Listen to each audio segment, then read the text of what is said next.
Assalamualaikum warahmatullahi wabarakatuh. Selamat datang di channel YouTube Kuliah Teknokrat. Saya Virani Maniana. Pada kesempatan kali ini saya akan menyampaikan kuliah manajemen konstruksi dengan materi aspek-aspek manajemen konstruksi. Adapun tujuan dari perkuliahan kali ini yaitu yang pertama, memahami definisi proyek konstruksi. Yang kedua, memahami jenis-jenis proyek konstruksi, mengetahui tahapan kegiatan dalam proyek konstruksi, mengetahui pihak-pihak yang terlibat dalam proyek konstruksi, memahami konsep manajemen proyek konstruksi, dan yang terakhir, mengetahui fungsi manajemen proyek konstruksi. Langsung saja, untuk pengertian proyek konstruksi sendiri merupakan suatu rangkaian kegiatan yang hanya satu kali dilaksanakan dan umumnya berjangka waktu pendek. Proyek konstruksi sangat dipengaruhi oleh geografi, kondisi lokasi, masyarakat, lingkungan fisik, infrastruktur yang ada, serta berbagai persyaratan stakeholder. Kemudian, proyek konstruksi itu sendiri biasanya terikat atau dibatasi oleh 3 elemen.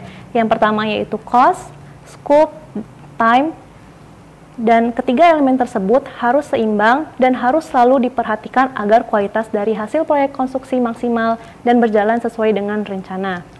Adapun sumber daya yang dibutuhkan untuk menjalankan proyek konstruksi seringkali disebut 5M, yaitu yang pertama manpower berupa tenaga kerja yang terlibat dalam proyek konstruksi, yang kedua material berupa bahan baku yang digunakan untuk membuat bangunan, yang ketiga ada mesin, yaitu mesin yang digunakan untuk menunjang kegiatan konstruksi, yang keempat ada money, yaitu modal yang digunakan untuk membiayai proyek konstruksi. Dan yang terakhir ada metode, yaitu prosedur atau metode yang digunakan untuk menjalankan proyek konstruksi. Selanjutnya, proyek sebagai suatu sistem dengan input sebagai sumber daya proyek, kemudian proses berupa kegiatan proyek, dan yang terakhir output berupa hasil kegiatan. Dapat disimpulkan bahwa kegiatan proyek merupakan suatu rangkaian kegiatan yang mempunyai ciri yang pertama, dimulai dari awal proyek atau awal rangkaian kegiatan dan diakhiri dengan akhir proyek atau akhir rangkaian kegiatan, serta mempunyai jangka waktu yang umumnya terbatas. Selanjutnya, ciri-ciri yang kedua yaitu rangkaian kegiatan proyek hanya terjadi satu kali sehingga menghasilkan produk yang bersifat unik, jadi tidak ada 2 atau lebih proyek yang identik. Yang ada adalah proyek yang sejenis. Selanjutnya, contoh bahwa kegiatan proyek menghasilkan suatu produk yang unik, yaitu misalkan proyek pembangunan saluran pembuangan air limbah di Yogyakarta, Bantul, dan Sleman dengan spesifikasi yang sama sepanjang 25 km untuk masing-masing kota. Ketiga proyek tersebut adalah proyek sejenis, tetapi tidak identik. Hal ini disebabkan karena pelaksanaan proyek tersebut pada lokasi yang berbeda, waktu yang berbeda, dan pelaksanaan yang berbeda pula. Ketiga proyek saluran tersebut tidak perlu mempunyai awal dan akhir proyek yang sama, dan di akhir proyek semua kegiatan berhubungan dengan proyek tersebut akan berhenti. Selanjutnya, terdapat jenis-jenis proyek konstruksi. Jenis-jenis proyek konstruksi sendiri terdapat 2 jenis. Yang pertama yaitu ada bangunan gedung. Bangunan gedung sendiri contohnya ada rumah, kantor, pabrik, dan lain-lain. Ciri-ciri dari bangunan gedung yang pertama yaitu proyek konstruksi yang dihasilkan merupakan tempat orang bekerja atau tinggal.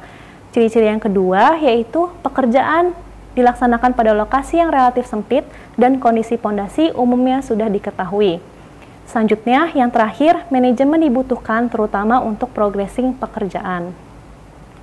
Jenis proyek konstruksi yang kedua yaitu bangunan sipil. Bangunan sipil sendiri contohnya yaitu seperti jalan, jembatan, bendungan, dan infrastruktur lainnya.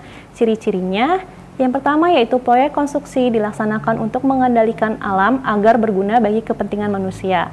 Contoh yang kedua yaitu pekerjaan dilaksanakan pada lokasi yang luas dan panjang dan kondisi pondasi sangat berbeda satu sama lain dalam suatu proyek. Ciri-ciri yang terakhir yaitu manajemen dibutuhkan untuk memecahkan permasalahan. Berikut merupakan tahap kegiatan dalam proyek konstruksi. Terdapat 5 tahap. Yang pertama yaitu tahap studi kelayakan, yang kedua ada tahap perencanaan dan desain, yang ketiga ada tahap pengadaan, yang keempat ada tahap pelaksanaan, dan yang terakhir ada tahap serah terima atau operasional. Jadi pada mulanya proyek konstruksi dilaksanakan karena faktor kebutuhan atau bisa juga karena faktor peluang. Kemudian pada tahap konseptual atau tahap kelayakan dilakukan survei atau studi yang dilakukan dengan melakukan studi kelayakan. Selanjutnya, setelah hasil studi kelayakan dinyatakan layak untuk melaksanakan proyek konstruksi, masuk ke tahap perencanaan dan desain yang diawali dengan survei untuk pradesain, kemudian melakukan pradesain, kemudian dilakukan survei untuk desain sehingga menghasilkan desain yang detail dan telah dikembangkan. Setelah desain sudah ditentukan, kemudian dilakukan tahap pengadaan yang diawali dengan peninjauan lapangan terlebih dahulu, kemudian baru dilakukan proses pengadaan yang dapat berupa pelelangan atau penunjukan langsung. Setelah tahap pengadaan selesai, kemudian masuk ke tahap pelaksanaan yang diawali dengan survei pelaksanaan. Tahap ini berupa pelaksanaan proyek konstruksi hingga selesai. Setelah tahap pelaksanaan selesai, kemudian masuk ke tahap serah terima atau operasional. Pada tahap ini dilakukan serah terima dan pemeliharaan sesuai dengan waktu yang telah disepakati, kemudian selesai.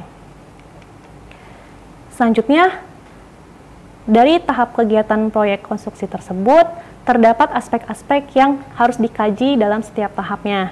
Adapun aspek tersebut terbagi menjadi 4 kelompok. Yang pertama yaitu aspek fungsional yang terdiri dari konsep umum, pola operasional, program tata, dan lain sebagainya. Kemudian yang kedua ada aspek lokasi dan lapangan, yaitu berupa iklim, topografi, jalan masuk, prasarana, formalitas hukum, dan lain sebagainya. Untuk aspek yang ketiga yaitu aspek konstruksi, yaitu yang terdiri dari prinsip rancangan, standar teknis, ketersediaan bahan bangunan, metode pembangunan, dan keselamatan operasi. Dan yang terakhir yaitu aspek operasional, berupa administrasi proyek, arus kas, kebutuhan perawatan, kesehatan, serta keselamatan kerja. Mari kita bahas tahap kegiatan dalam proyek konstruksi secara lebih rinci. Yang pertama yaitu ada tahap studi kelayakan atau feasibility study. Tahap ini bertujuan meyakinkan pemilik proyek bahwa proyek konstruksi yang diusulkannya layak untuk dilaksanakan. Adapun kegiatan yang dilaksanakan pada tahap ini, yang pertama yaitu menyusun rancangan proyek secara kasar dan membuat estimasi biaya yang diperlukan. Yang kedua, menyusun analisis kelayakan proyek baik secara ekonomis maupun finansial. Dan kegiatan yang terakhir yaitu menganalisis dampak lingkungan yang mungkin terjadi apabila proyek tersebut dilaksanakan. Setelah itu, pada tahap perancangan atau desain, tahap ini bertujuan untuk melengkapi penjelasan proyek dan menentukan tata letak rancangan, metode konstruksi, dan taksiran biaya untuk mendapatkan persetujuan dari pemilik proyek dan pihak berwenang yang terlibat. Kegiatan pada tahap ini yang dilaksanakan yang pertama yaitu mengembangkan ikhtisar proyek menjadi penyelesaian akhir, kemudian kegiatan yang kedua yaitu memeriksa masalah teknis, yang ketiga meminta persetujuan akhir dari pemilik proyek, dan yang terakhir mempersiapkan apa saja yang dipersiapkan yaitu yang pertama rancangan skema, rancangan terperinci, gambar kerja, spesifikasi dan jadwal, kemudian daftar kuantitas, taksiran biaya akhir, dan yang terakhir program pelaksanaan pendahuluan termasuk jadwal. Baik, untuk tahap selanjutnya yaitu tahap pengadaan. Tahap ini bertujuan menunjuk kontraktor sebagai pelaksana atau sejumlah kontraktor sebagai subkontraktor yang akan melaksanakan konstruksi di lapangan. Adapun kegiatan yang dilakukan pada tahap ini, yang pertama yaitu prakualifikasi. Prakualifikasi sendiri dilakukan agar kontraktor yang berkepentingan saja yang ikut dalam pelelangan atau yang berkompeten. Kemudian ada dokumen kontrak, merupakan dokumen legal yang menguraikan tugas dan tanggung jawab pihak-pihak yang terlibat. Selanjutnya ada tahap pelaksanaan. Pada tahap ini bertujuan untuk mewujudkan bangunan yang dibutuhkan oleh pemilik proyek dan sudah dirancang oleh konsultan perencana dan batasan biaya dan waktu yang telah ditetapkan serta dengan mutu yang telah disyaratkan. Adapun kegiatan yang dilaksanakan yaitu merencanakan, mengkoordinasikan, serta mengendalikan semua operasional di lapangan. Adapun perencanaan dan pengendaliannya, yang pertama yaitu perencanaan dan pengendalian jadwal waktu pelaksanaan, perencanaan dan pengendalian organisasi lapangan, perencanaan dan pengendalian tenaga kerja, yang terakhir yaitu perencanaan dan pengendalian peralatan dan material. Untuk koordinasi dilakukan di seluruh operasi di lapangan, meliputi seluruh kegiatan pembangunan, baik bangunan sementara maupun bangunan permanen, serta fasilitas-fasilitas pendukungnya. Kemudian yang terakhir yaitu mengkoordinasikan para subkontraktor. Tahap yang terakhir yaitu tahap pemeliharaan dan persiapan penggunaan.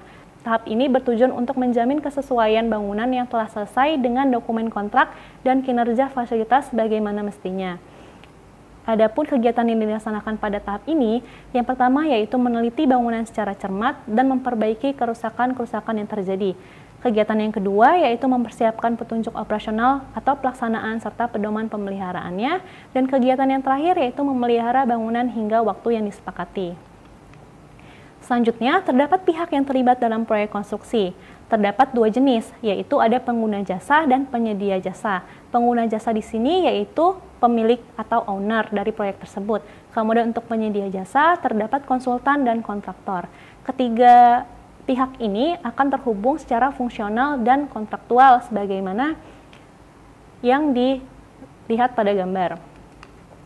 Kemudian, penjelasan mengenai pemilik atau owner. Pemilik atau owner adalah orang atau badan usaha yang memiliki proyek dan memberikan pekerjaan atau menyuruh memberikan pekerjaan kepada pihak penyedia jasa dan membayar biaya pekerjaan tersebut. Adapun hak pemilik proyek, yang pertama yaitu menunjuk penyedia jasa atau konsultan dan kontraktor, meminta laporan secara periodik, dan ikut mengawasi jalannya pelaksanaan pekerjaan yang direncanakan dengan jalan menempatkan atau menunjuk suatu badan atau orang untuk bertindak atas nama pemilik. Dan adapun tanggung jawab pemilik proyek, yang pertama yaitu mendefinisikan proyek atau kebutuhan, yang kedua yaitu menetapkan tujuan proyek, yang ketiga membentuk atau memilih tim proyek, yang keempat mengkomunikasikan persyaratan mengenai cara proyek dilaksanakan, dan yang terakhir memastikan ketersediaan dan mengelola pendanaan untuk proyek. Yang selanjutnya ada konsultan, individu atau badan usaha yang memiliki keahlian dalam spesifikasi pekerjaan tertentu, serta memiliki kompetensi untuk memberi masukan teknis pada suatu proyek. Terdapat dua jenis konsultan, yang pertama yaitu konsultan perencana. Konsultan perencana tersendiri merupakan pihak yang membuat perencanaan bangunan secara lengkap dan mendetail. Konsultan perencana dapat dibedakan menjadi beberapa macam berdasarkan spesifikasi pekerjaannya. Kemudian ada konsultan pengawas, konsultan yang melakukan pengawasan terhadap pekerjaan yang telah dilakukan oleh kontraktor. Selanjutnya pihak yang terakhir yaitu ada kontraktor. Kontraktor sendiri merupakan orang atau badan hukum yang menerima pekerjaan dan penyelenggaraan pelaksanaan pekerjaan konstruksi sesuai dengan biaya yang telah ditetapkan berdasarkan gambar rencana dan peraturan serta syarat-syarat. Kontraktor dipilih setelah melalui proses tender yang diadakan oleh pihak pemilik proyek untuk menjalankan proyek. Kontraktor bertanggung jawab langsung kepada pemilik proyek dan selama melaksanakan tugasnya diawasi langsung oleh konsultan MK. Terdapat juga subkontraktor. Subkontraktor sendiri merupakan pihak subkontraktor yang langsung bertanggung jawab kepada pihak pemilik proyek apabila dipilih langsung oleh pemilik proyek, tetapi tetap berkoordinasi dengan pihak kontraktor utama. Dan ada juga pihak subkontraktor yang bertanggung jawab langsung kepada kontraktor utama karena sebelumnya telah dipilih oleh kontraktor utama. Selanjutnya, kita tadi telah membahas proyek konstruksi. Sekarang kita akan membahas manajemen proyek konstruksi. Apa itu manajemen proyek konstruksi? Manajemen proyek konstruksi sendiri yaitu ilmu dan seni merencanakan, mengorganisasi, mengarahkan, dan mengontrol proses pembangunan, pemanfaatan, dan pemeliharaan serta pembongkaran suatu bangunan dengan pemanfaatan sumber daya secara efektif dan efisien. Adapun fungsi dari manajemen konstruksi, yang pertama yaitu planning. Pada planning, manajemen konstruksi menentukan tujuan dan sasaran, menetapkan lingkungan, menyusun strategi, serta menyiapkan dana dan standar kualitas yang diharapkan. Kemudian fungsi yang kedua ada organizing, yaitu menyusun struktur organisasi dan menyusun daftar personil organisasi. Yang ketiga ada actuating, yaitu menggerakkan organisasi, mendistribusikan tugas dan wewenang, dan tanggung jawab. Yang ketiga yaitu memberikan pengarahan, penugasan, dan motivasi. Fungsi yang terakhir yaitu mengukur dan membandingkan kualitas hasil terhadap standar dan rencana, dan yang terakhir mengevaluasi dan memperbaiki penyimpangan yang terjadi. Baiklah, sekian materi pembelajaran tentang aspek-aspek manajemen konstruksi pada hari ini. Semoga dapat dipahami dengan baik dan semoga bermanfaat. Sampai jumpa di video-video selanjutnya. Wassalamualaikum warahmatullahi wabarakatuh.